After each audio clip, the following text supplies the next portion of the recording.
Roberto, how am I doing on that? In Italy, writes to me, "Hey, Paul. Hey, Roberto.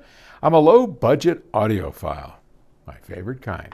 And I'm from Italy, but thanks to professionals like you that take the time to share their knowledge, I've learned that it's all about balance and setup, and I'm really enjoying music so much. Now that I'm over 60, old guy, I'm wondering what the point is of handling music files into the DSD format, considering they contain information and frequencies beyond what's audible, especially when our hearing starts to decline. For example, when I test myself, I can't hear anything above 11 kilohertz. What's your personal experience with these high-resolution formats? Have you ever noticed any changes over time? How do you compensate for the hearing loss?"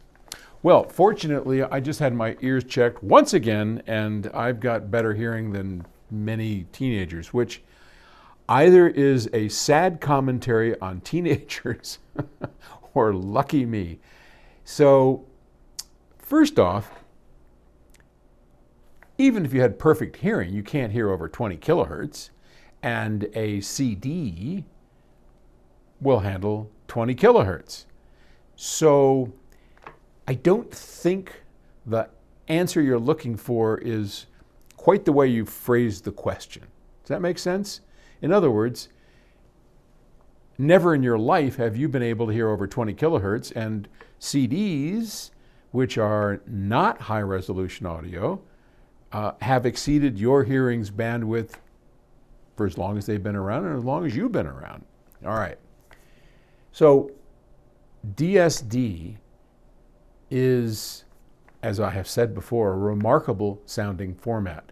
Whether you can only hear to 11 kilohertz or, Bascom King, I think, when he was alive, could only hear about 6 kilohertz, and he was one of the best listeners I've ever known. He could tell, like, that was recorded in DSD.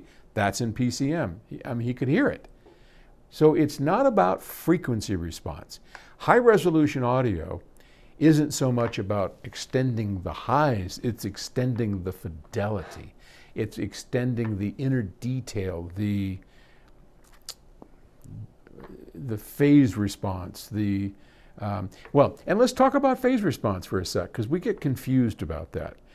So phase response is, well, I don't want to get too technical on this, so I'm going to leave it at, if you have perfect phase, that when we have a sine wave going up and down, if we know that if it's in phase, if it's supposed to be going up, it is, as opposed to completely out of phase, going down.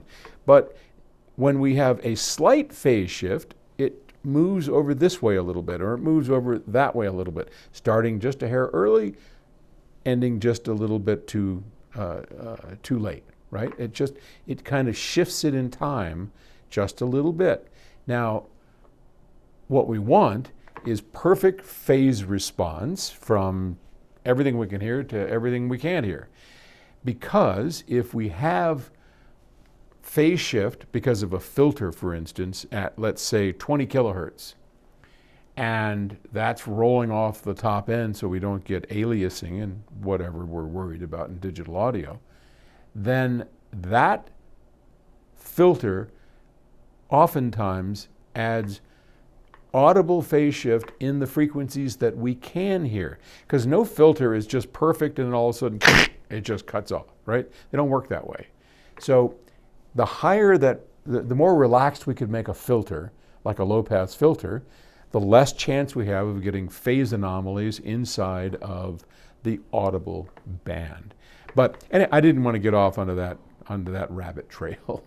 But yeah, do DSD, do higher sample rates for the fidelity, for the richness of the capture and the reproduction of everything you're hearing, not the frequency response. All right? I hope that helps. Ciao.